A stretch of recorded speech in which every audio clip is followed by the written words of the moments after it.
Hi, I'm Eric Spellmann with Computer Tips 101, and today we're going to be talking about how to choose an internet service provider. And this is a key question because everything we do now is on the internet, and you got to make sure you have a good provider in order to get good service.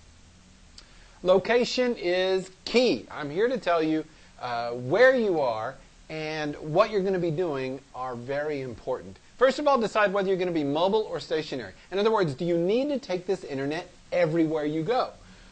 Or is it something that'll just be at your house? It'll just be at your business. Also, keep in mind where you are at the time. Some cities have different options. If you're in the middle of nowhere, you have different options. So some people have access to faster internet. Some have access to slower. A lot of it depends on where you are located. So keep in mind the limitations you have. Speed is critical, but not as critical as you think. A lot of it's going to depend on what you do with it.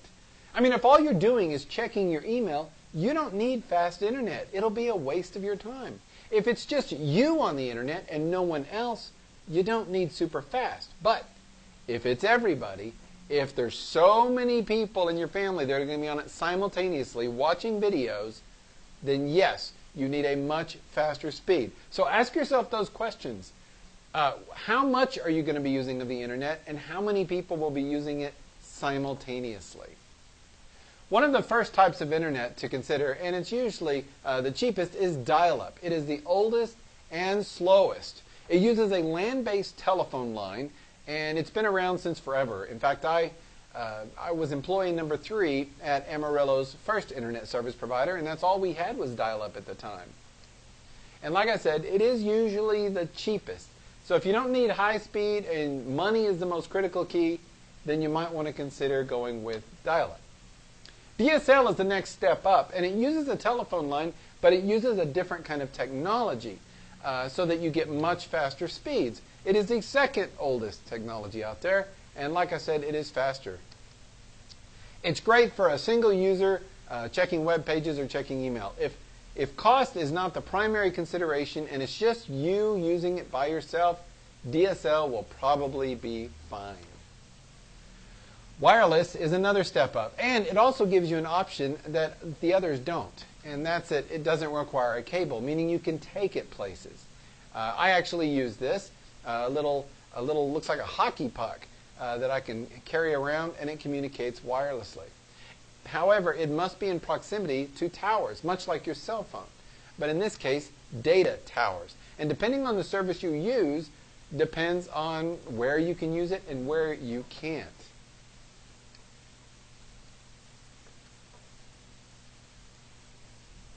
Weather can also be a factor.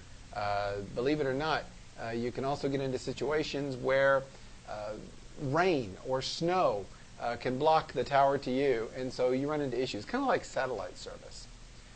Mobile is one of those things.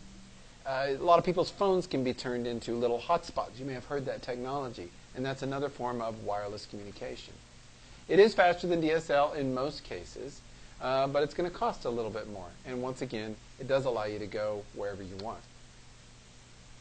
Cable, now that's the big one out there. It is very, very fast. And it is a little costly. Usually that'll cost you a little bit more than some of the other types of internet. Typically there is no rural availability because remember, it depends on where they run their cable. And usually it is tied to a TV service. If you're using cable for TV, then it makes it a lot easier and more cost effective to use it for your internet as well. Fiber optic is the next one, and we're starting to see that big. And in fact, that's what I use here at my office. It is new, but it is spreading. And typically you have to be in a city to use it. It is the most expensive, but the prices are dropping. And by far, it is the fastest of the fast. So if fiber optic is an option and you can pay what they charge, I highly recommend it. So what are some considerations? Number one, ask other people. If you're about to choose cable, if you're about to choose DSL, ask other people who use that service, what do you think? Are they any good? Don't use your ISP for your email. In other words, you don't want your email address tied to your ISP. If you get tired of them or you want to upgrade or change, you don't want to have to change your email address too. So if you want a free email address, go and get a Gmail address or a Yahoo address or a Hotmail address or something that's not tied to your internet service provider. Always weigh the cost versus your usage. Remember, the fastest isn't always what you need.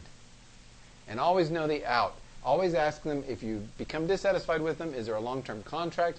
How do you get out of their service? Always have an exit plan. Well, as always, if you have any questions, just go to my Facebook page at Computer Tips 101 and ask them. I'll be happy to help you any way I can. I'm Eric Spellmann with Computer Tips 101. I'll see you in cyberspace.